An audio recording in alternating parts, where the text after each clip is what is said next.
what does the sun look like from Hersh's perspective? What does it look like from Jim's perspective, from Elon Musk's perspective, from whatever? So looking at the universe through all of those different perspectives, you get a totally different picture of reality than just from your perspective.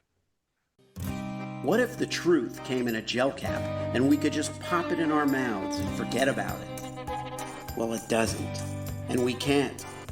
But we can laugh in the face of reality while plotting our survival. Welcome to the Truth Tastes Funny podcast. I am your host, Hersh Redpoon, and if my guests can handle the truth, so can you. Open wide, folks. Here it comes.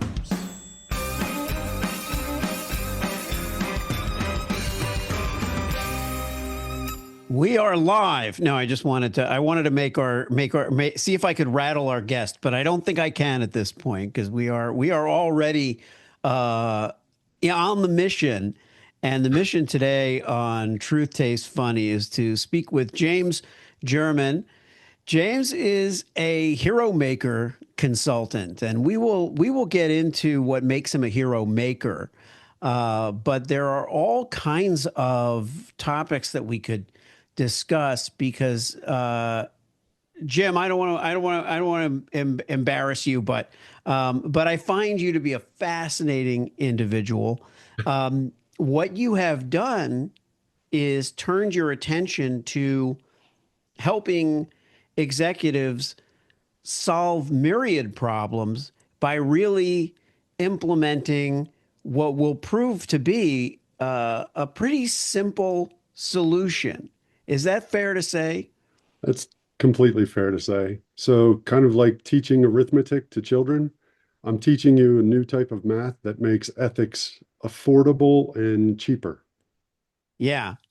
Yeah. And the ethics question as well is one that we will go into. We're going to go into all of it. Let me put it this way. Sometimes I'll have a guest on and I'll say, James is a sociology professor at the University of Michigan, and then people will get, okay, that person's a sociology professor at the University of Michigan.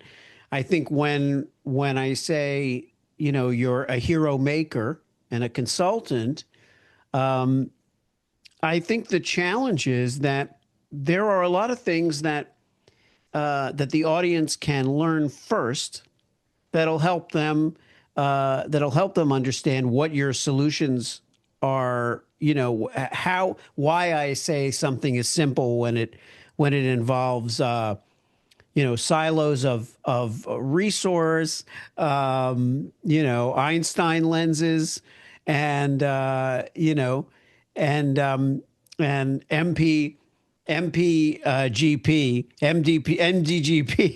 multidimensional God perspective is really what it is. If I said, today we're going to talk about the multidimensional God perspective, and here to explain it is James German, that would have been sufficient too, I think.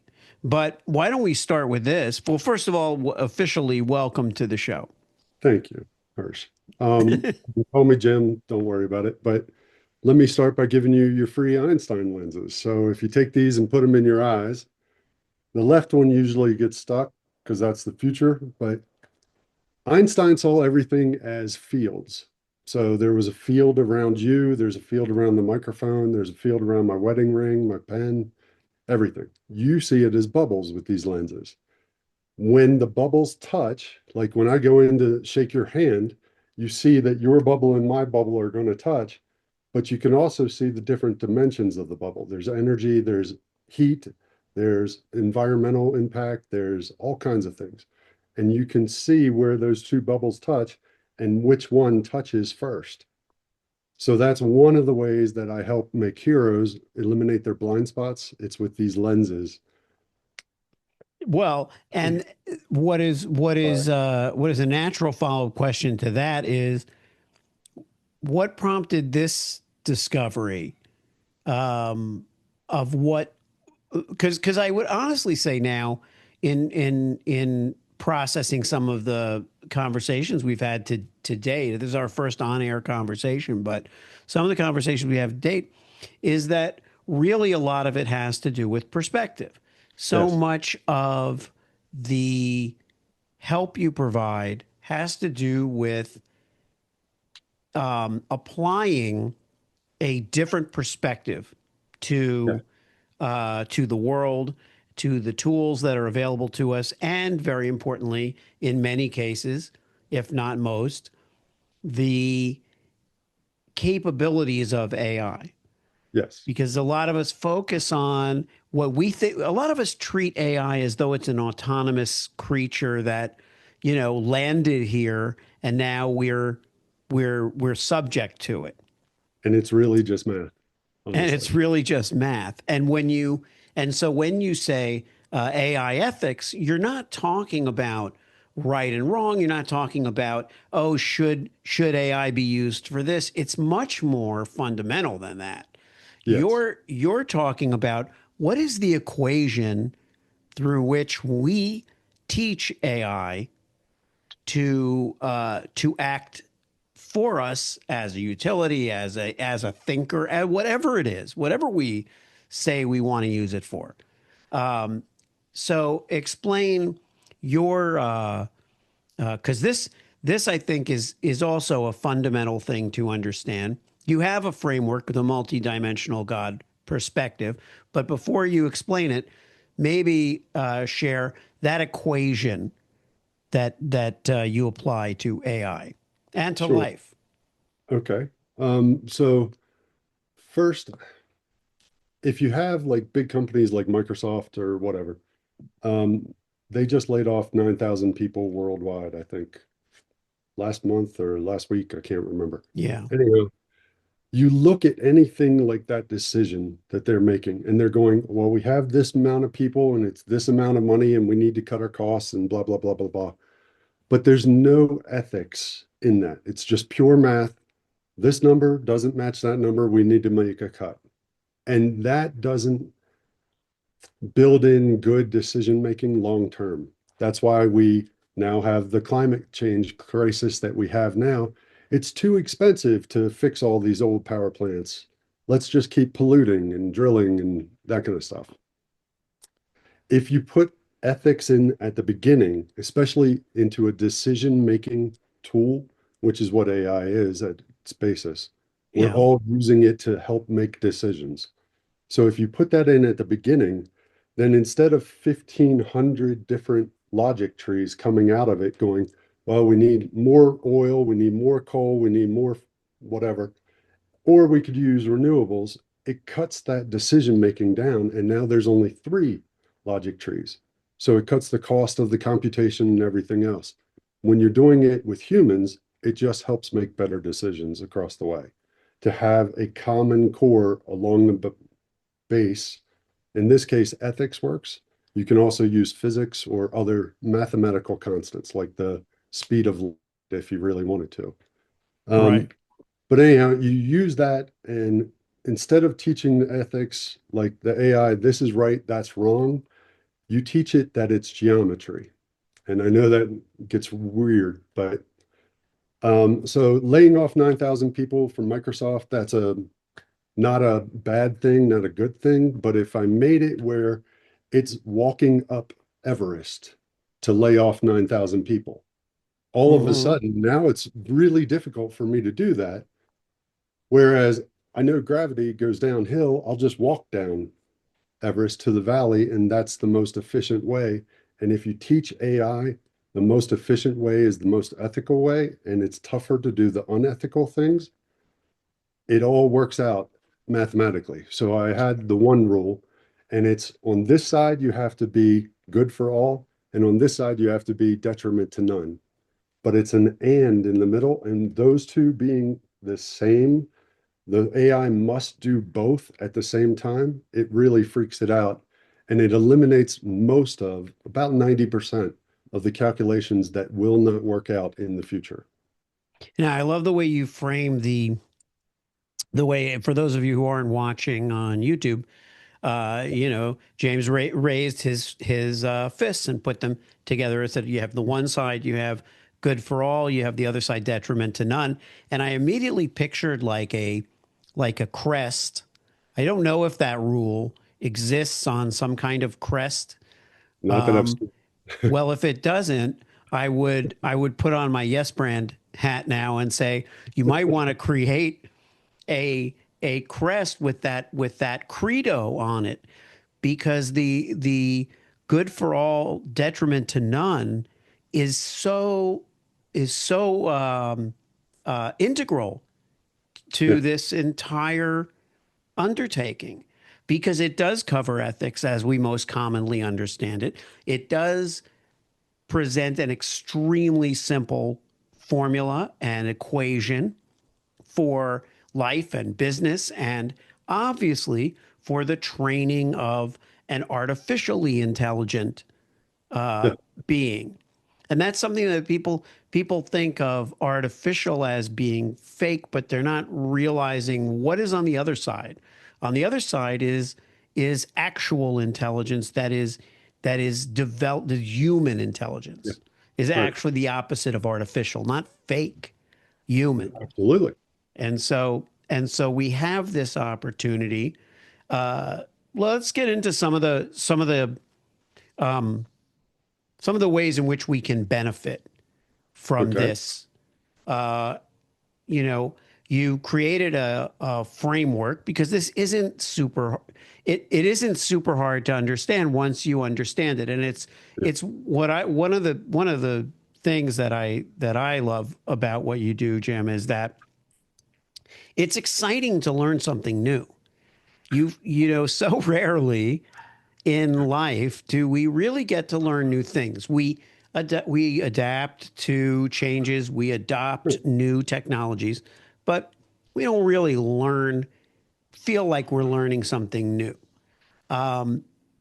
But if we're willing to take that step, and if a CEO, let's say, of a corporation, is seeing trends that are perplexing, things that are confusing, uh, numbers that aren't working, and it would seem to me that they can turn to you and say, "Look, what we're doing is not right. It's not really right." In the end, that unethical, which means in a way imbalanced equation, is not going to serve the shareholders, or it doesn't ultimately, it ultimately doesn't work. And they're saying, look, we're trying to do X, Y, and Z. How do you implement MDGP? How do you, first of all, the get let's get into silos. I think we're Work out the name of it. So, yeah, multi-dimensional God perspective. It's not meant to be sacrilegious or anything. right. If you have a God who created the entire universe, this earth, and all of us, and all that, if you have that, and that God should be able to look at the universe from any sentient being in the universe is perspective. What does the sun look like from Hersh's perspective? What does it look like from Jim's perspective, from Elon Musk's perspective, from whatever? So, looking at the universe through all of those different perspectives, you get a totally different picture of reality than just from your perspective. So, that's the aspirational MDGP. But using some of the tools in the framework, you look at different things. Um, the 9100. Okay. So we're laying off that. What does that do to the people left behind? If you actually went to all of the employees left behind and said, hey, what is your definition of guilt or company loyalty or any of those things? And everyone replied, you would get a different definition of loyalty overall for the entire company than what the C-suite thinks or what any individual thinks. So Yeah. see all those perspectives together and finding the neon line between them.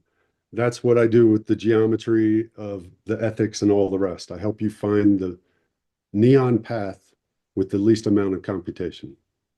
Yeah. I'm trying to think of now a way to, because when you say multidimensional God perspective, you, and I mean you in our conversations, not the listener, or I would say one, as you're supposed to say in proper English. One might, but no, you are always careful to clarify. This is not a theological thing. Right. It's not meant to do that. It's meant to be kind of just a global and complete and total um, uh, Holistic.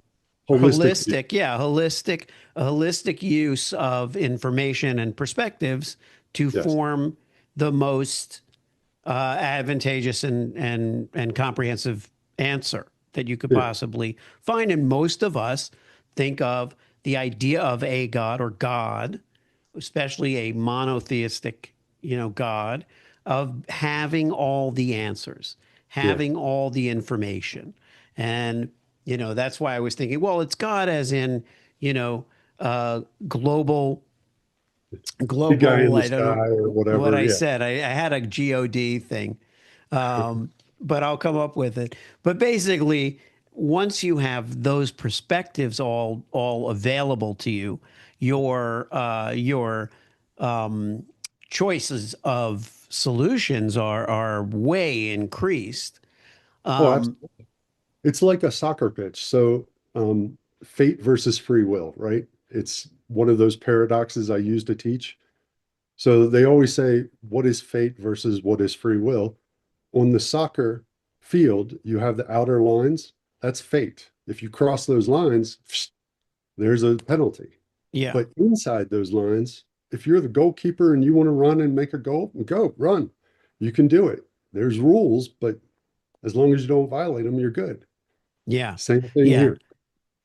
yeah. This But would be a the good. multi-dimensional God perspective, Oh yeah. about perspectives, I used this example with us before in one of our earlier calls. So if you have 1 centimeter of rain per day going to rain for the next 3 days, that's what the sensor says and the weather service puts out. Fire department people will be great. This is fighting the wildfire. Farmers will be, yes, I can grow my crops. The flood survivor will be, pack your shit. Everybody's sitting in the living room and we're waiting to see if we're okay. Hmm. But it's different perspectives for the exact same data. 1 centimeter per hour for the next 3 days. Yeah. Yeah, and it's all based on how much information you have going into the data, not just the data itself in a Yeah. vacuum, It's the know, context applied to the data. The data doesn't need to be context. changed. Yeah.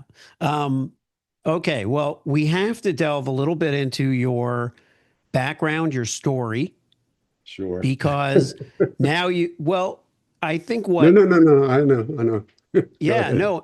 no, I feel like the other stuff was important to lead with, I feel. But I feel like it's also engendered a real curiosity. Go for it. Um, and so yeah, so because we don't know, because so far you're a mystery to the audience, and I would like also to know, I would like the audience to know some of what's behind you. I always encourage people to at least check out the videos on YouTube, the shorts or whatever it might be. But here, take a look. And by the way, if you're just tuning into the visual now, Jim is not a black amorphous blob on the screen. He is a person. But yeah, give us a clue into what that striking image is behind you. So the background, I'm probably the only person I know that draws in PowerPoint. I have no artistic skills whatsoever, but in PowerPoint, I can put images together. So behind me is a yin and yang directly in the center of it. Around that are a bunch of different technology icons, and around that is a mandala compass. Um, just kind of showing you that I'm very balanced. I have multiple technology backgrounds, stuff like that. So my background as far as legitimate consumer skills, let's say, is technology. In the military, none of those skills carried over to the civilian life, so those don't count. But they did give me skills for my own internal purposes, Well, willpower, sorry to interrupt you, but willpower, can you go back discipline, and stuff a like little that. further? Sure. Uh, How let, further? yeah, My mom let's and go dad back. met. They had a gleam in their eye, and Well, not exactly that far back, but let's go back to your origin story. okay. Origin story. I was 8 years old watching a weird Disney type show on Sunday morning and felt like most of the systems in the world were falling. They were failing. Um, you look at the economy, look at the environment, you look at fuel, energy, any of those things. We have to keep fixing them and putting more into them. They're not self-sustaining in any way, even if you just took, we make things and then we recycle things. If that was a closed loop, it would be okay, but it's not.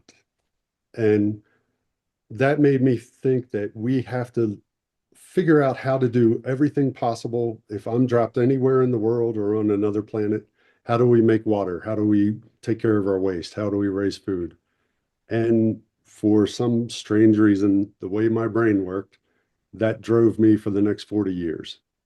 Um, just Yeah. learning. I've read 50,000 books, psychological documents, everything. Um, it's all on jamesgerman.com, and you can get a lot of it on my LinkedIn.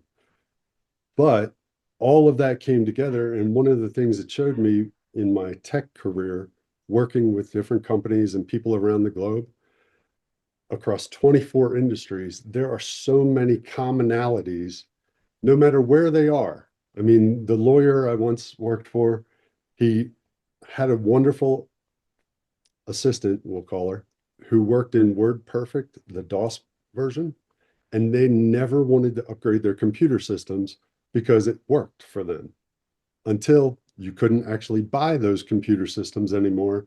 And then they had to upgrade, and then there was a problem.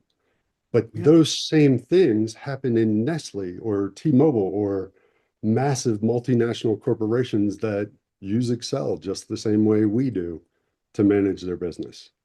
So I saw all those commonalities and I realized that the silos we put in our own heads, like these are the skills I have for cooking. I can't use those at work.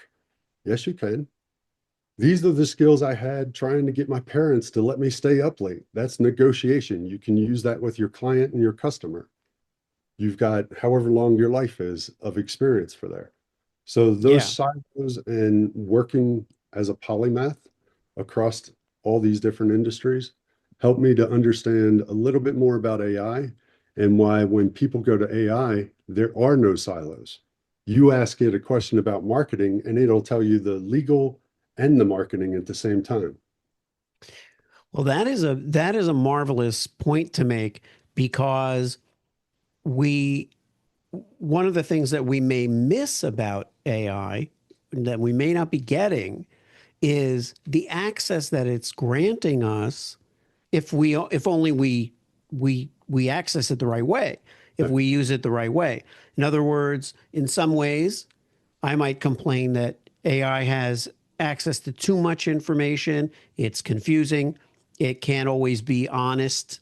It has no integrity in it in and of itself in terms of, asking it for quotes, yeah, may make up quotes or, you know, and that's the simplistic view that I've been able to take so far prior to meeting you was that I was able to say, you know, yeah, I have to train it to only pull quotes from my book. When I say give me a quote from my book, right, I don't mean make up a quote that sounds like my book.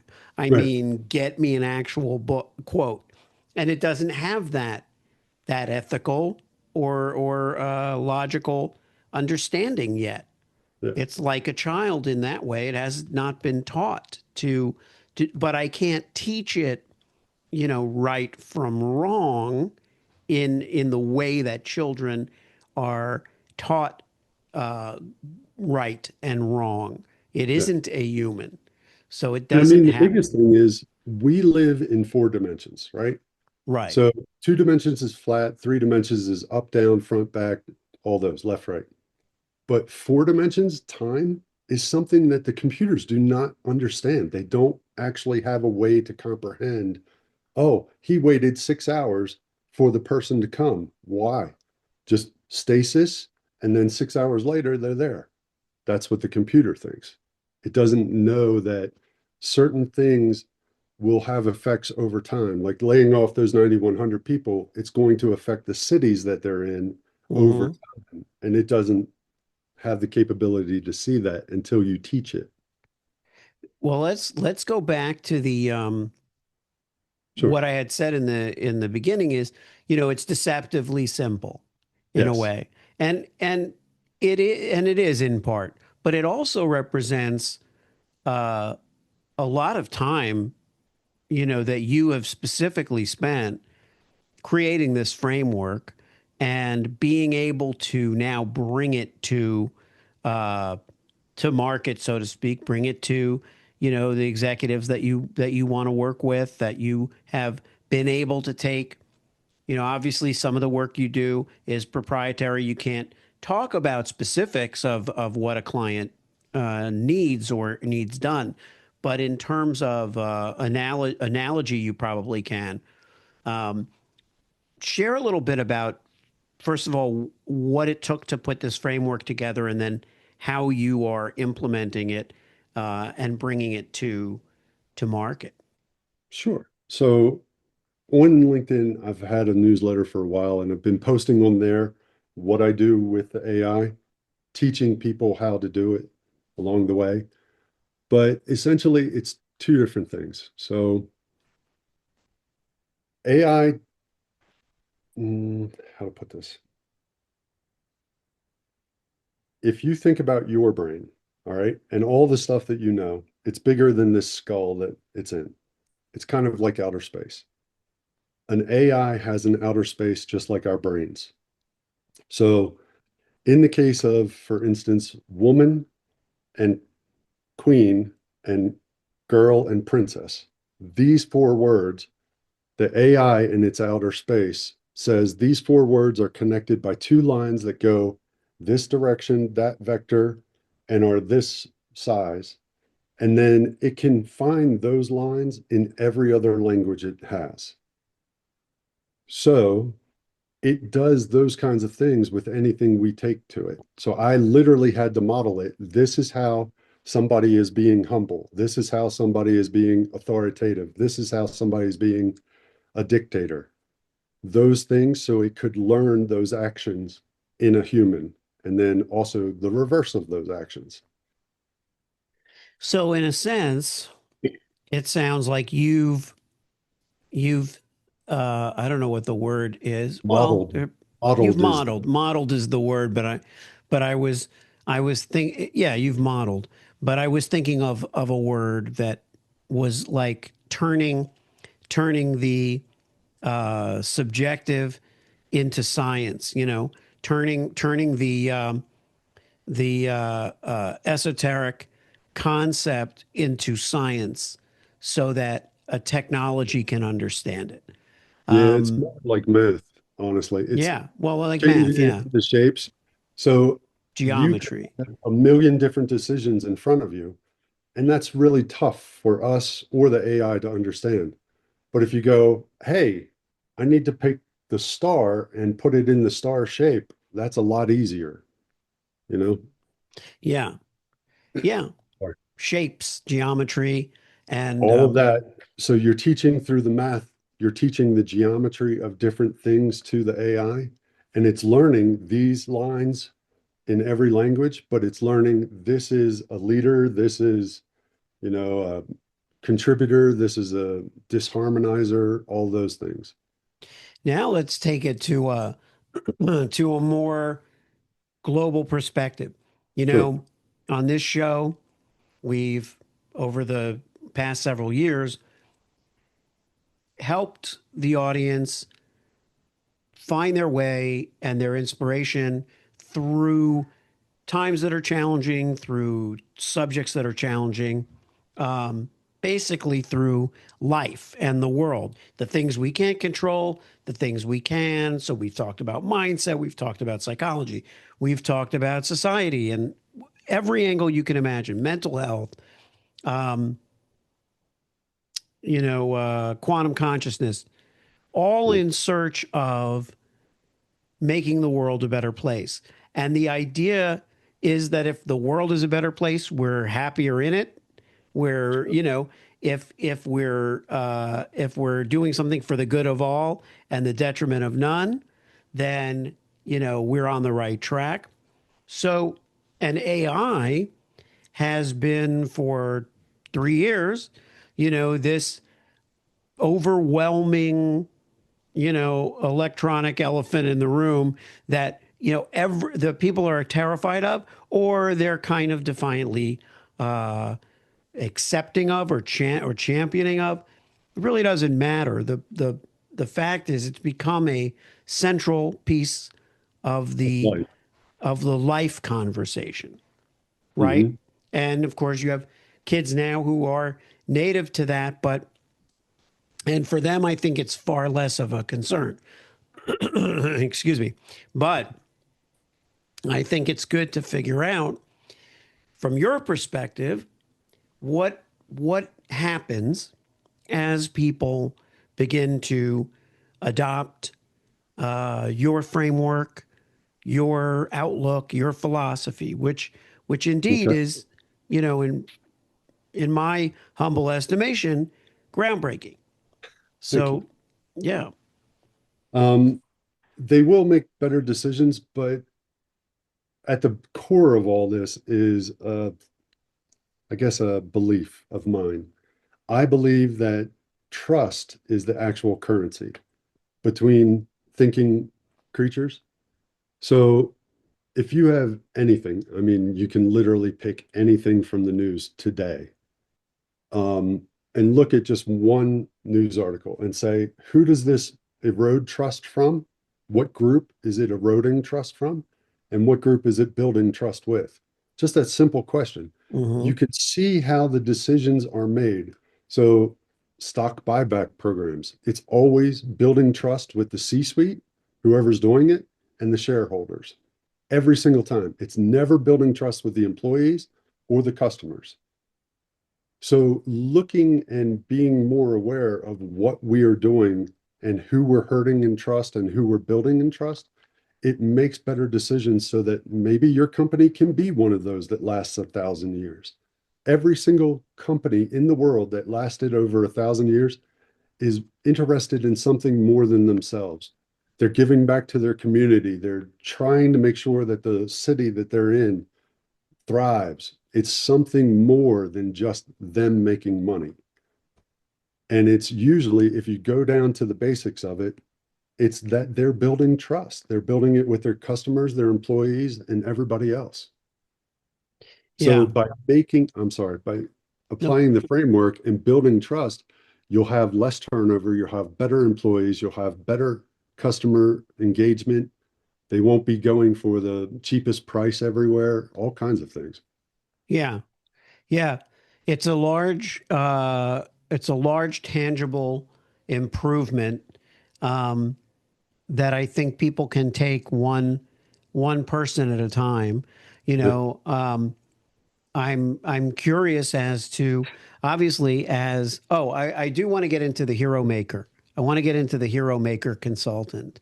Um, I don't know that I've heard kingmaker. I've heard of kingmakers, which are people who help people get anointed in their field or become the master of a domain, and they're helping them do that. They're either anointing them or heralding them in some way. But hero maker is interesting because of its positive connotation, but also it's a unique term. What does it mean for you? I'm never the hero. I'm always the hero maker. And in my head, I think of that Disney Hercules movie, the cartoon, the Yeah, little fawn guy with the Danny DeVito voice and the little horns. That's me. I'm not the hero. I'm the little fawn guy. Um, and yeah.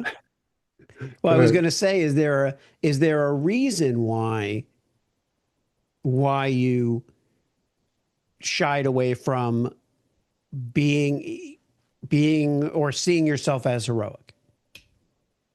couple things. One, I believe humility unlocks the universe, and I mean that in multiple ways. Um, but two, learning how to see all these different perspectives taught me no one perspective is right. It'll never be enough. So if we have 8 billion people in the world today and 8 billion perspectives, I can guarantee you one of them could solve climate change. Might not be me, but it will be one of them. One of them will solve cancer or one of them will solve whatever. So me enabling them to be heroes in their own right and do whatever the hell they do, that's what I want to do. I don't want to be the one in the spotlight. But at the same time, let's I say if hate in they're the in, sell mo- services. yeah, no, but let's say that the client, the Mhm. person you're helping, is in the spotlight in the sense that to you, they're the hero, and Yes, you're helping them be that, and you're helping them do that. That doesn't mean that they don't have humility. Also, true. that's one of But my Hercules had humility at the end. yeah yeah He just that's had to that go through some trials to get to it. yeah, and we all do. But I maintain that it's more like the the focus outward benefit serves us all. In Yes, other words, if I may be the president of a country or an organization, but I am not looking for myself to be the hero so much as I'm looking for the country to be the hero, or the exactly. citizens to be the hero, or the citizens to be the beneficiaries. You know, that whole uh, that whole outlook that has to do that, as you mentioned earlier, beyond yourself, is really the key to everything. Yeah, And therein plays the ideas of trust and the because that's another thing. If you're completely self absorbed, no one can trust you because you cannot look out for them. right, And if your concern is beyond yourself, then you can be trusted because your their welfare is of import to you. So therefore they can learn to trust you. So I think there's a an ethical cycle that's running through all of this stuff, that just the fact that it even exists and that we can, because a lot of us feel today like, what can we do? You yeah. know, there's so much that's beyond our control or overwhelming. You know, there's a lot there's a lot that's happening that would encourage helplessness, Hmm. a learned helplessness, that we would think that we can't make a difference because the challenges may seem so insurmountable. So, what would you say to people who are listening? They're understanding this, but at the same time, they came into this episode feeling overwhelmed or helpless or a bit challenged in that so much of the world doesn't seem to operate on an ethical plane, and this is more human than AI, but just as a humanity, as a society, as a form of as a life form, what would you say to them that you've learned through the process that you've gone through with this? I think one of the best things that could help everybody, even if you just read the free stuff that I've posted on LinkedIn, is critical thinking. So I don't watch a lot of news media in the US about US stuff. I watch it for my local weather, and that's about it. If I want to know about the US, I watch news from outside the United States because I'm more likely to get a fair and balanced view instead of something internally motivated, let's say. Um, by looking at different perspectives and learning how to learn or learning how to look at different perspectives at the same time that you apply the one rule just in thinking. You don't even have to apply it actually in action, but just think about it. Hey, well, what if I did this and it didn't affect anybody and it helped everybody? um, you start to see it's almost like the gratitude thing. You start to see the world differently, Hmm. and you start to see, oh, well, that's a paradox. That's something that's showing there's a broken tension in the system. Yeah. So I think that would be the first part, but the second part would be stop holding yourselves back for AI. There's a thing called pattern density. So when you talk to like ChatGPT, you type your thing, hey, redo this email for me or whatever. Maybe there's 1 to 2 thoughts in 1,000 tokens. So that's normal stuff. If you're doing material science or pharmacology or physics or philosophy or one of those higher things, you might get to around 10 thoughts in 1,000 tokens. I've been as high as 81. And the reason I'm doing that is to try to get the AI and me talking to it into the next version of the AI being trained. So if you can stop holding yourself back and just doing 1 or 2 things, and you can throw 81 things and 1,000 tokens at the AI, you can really uncover your superpowers. So how is that accomplished? Okay, let's pretend that you and I are going on a camping trip. All right. So it's going to be the weekend. We're going to need food, toilet paper, stuff like that out in the woods.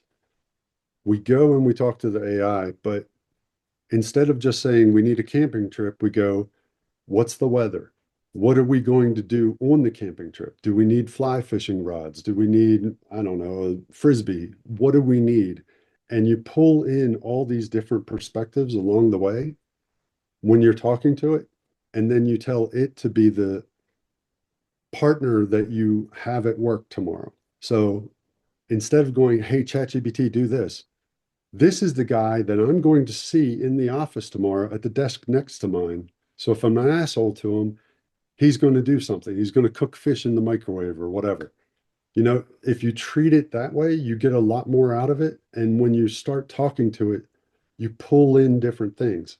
Well, we're camping, but I happen to know that Hersh likes to make soup. So where do we get the liquid for that? And whatever. Pull it in, and it's more dense when you actually say it. And that's how you start training the future version, like ChatGPT 5 or whatever they come up with. Hmm. And what I think is a byproduct of this is that we slow down a bit. That Yes. we're not looking for the fastest answer. The person who comes up with the answer fastest does not always win. You No. know, I think that because as a writer, I was like, okay, I understand that ChatGPT can do all of this stuff very fast, but that's not that's not how I work. And no one ever said to me, I want something great in 2 seconds. You No. know, that's what I want. They would say, I want something great. How long is it going to take? Now, if it takes one day versus 10 days, that's good. But, you know, if we slow down a little bit to consider now we take away those silos and we can look across an entire universe of possibility and perspective. Now we can be like, oh my God, what, Yeah. what, what kind of answers can we come up with that will free us from the limitations that we've imposed or accepted? Yeah. I mean, if you look at the protein folding AIs, I think it was 20 a year or 20 over several years with human scientists. And now there's a couple billion that they figured out just with the Hmm. AI working together with it. But if you can do something with AI that's good, you can also do something with AI that's bad just as fast. So if you go in there and screw it up and it tells you, yeah, just delete all your customers, don't worry about it. It'll be fine. Don't do that because it's going to amplify all of your mistakes at light speed, just like it Yeah. amplifies all the good things at light speed. Yeah. Yeah. So There's so slowing much. down is definitely helpful. Yeah, slowing down is helpful. Well, Jim, this has been amazing. Where can people find you? LinkedIn, linkedin.com/in/James German, just like the language, German. And that's my best bet. You can find everything from there. Great. And I look forward to having you back on the show. And I don't know yet what the angle is. Sometimes I'll say I want you to come back and we'll talk about this. I just want you to come back and we'll talk about something. We'll Yeah, talk about stuff. But thank you so much for being on. thank you. And I think it's time that the world needs heroes. That's when hero makers appear. I love it. Thanks so much for tuning into Truth Tastes Funny. If you enjoyed the experience, please leave a 5-star review and share this podcast with your friends.